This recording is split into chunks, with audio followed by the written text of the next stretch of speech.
చంద్రబాబు నాయుడు గారికి ఏమాత్రం సిగ్గు శరం మానవ అభిమానం ఏమాత్రం లేవనేది మనకి ఆయన చర్యల ద్వారా అర్థమవుతుంది కదా.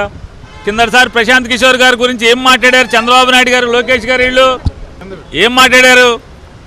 బీహారోడు ఇక్కడికి వచ్చి ఏం పీకుతాడు, బీహారోడు ఆట కట్టం తోలు తీస్తా, ఆడు అది చేస్తా ఇది చేస్తా అని మాట్లాడారు. బీహారోడికి ఇక్కడేం పని అని చెప్పి మాట్లాడాడు. లోకేష్ గారు ఏం మాట్లాడాడు? మాకెవడు సలహాలు అక్కర్లేదు, మేము ప్రజలు నమ్ముకున్నామని చెప్పి మాట్లాడారు. మరి ఇవాళ ఎవడు నమ్ముకున్నారు?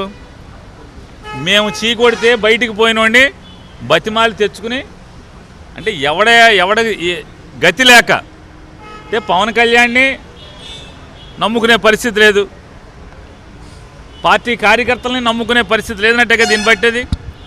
మొన్న ఏం చెప్పారు? 5 ఏళ్ల క్రితం వీళ్ళ పార్టీ కార్యకర్తల మీద వీళ్ళకి నమ్మకం లేదనుకుంటా, అందుకే ప్రశాంత్ కిషోర్ని పెట్టుకున్నారు బీహార్ నుంచి అన్నారు. మళ్ళీ ఇవాళ ఏంటి అంటే పార్టీ కార్యకర్తల మీద నమ్మకం లేదు, పవన్ కళ్యాణ్ మీద నమ్మకం లేదు, మళ్ళీ వీళ్ళని తెచ్చుకున్నారు.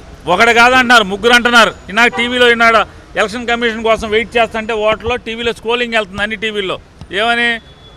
ఆయన ఎవరు? రాబిన్ శర్మ అంట, ప్రశాంత్ కిషోర్ అంట, సునీల్ కొనుగోలు అంట, ఇంకో 25 మంది తెచ్చుకోమని. ఎవరిని తెచ్చుకుంటే జనం గుండెల్లో జగన్ ఉన్నంతకాలం, జనం గుండెల్లో జగన్ ఉన్నప్పుడు నువ్వు ఎంతమందిని తెచ్చుకుంటే, బీహార్ని మేము చీకొట్టిన బీహార్ని తెచ్చుకుంటే, లేదా ఉత్తరప్రదేశ్కి కాంగ్రెస్ పార్టీకి పనిచేసినటువంటి సునీల్ కొనుగోలుని తెచ్చుకుంటే అతను కొనుక్కున్నా, లేదా రాబిన్ శర్మని మేము వద్దంటే బయటికి వెళ్ళిన రాబిన్ శర్మని తెచ్చుకుంటే ఏముంటుంది?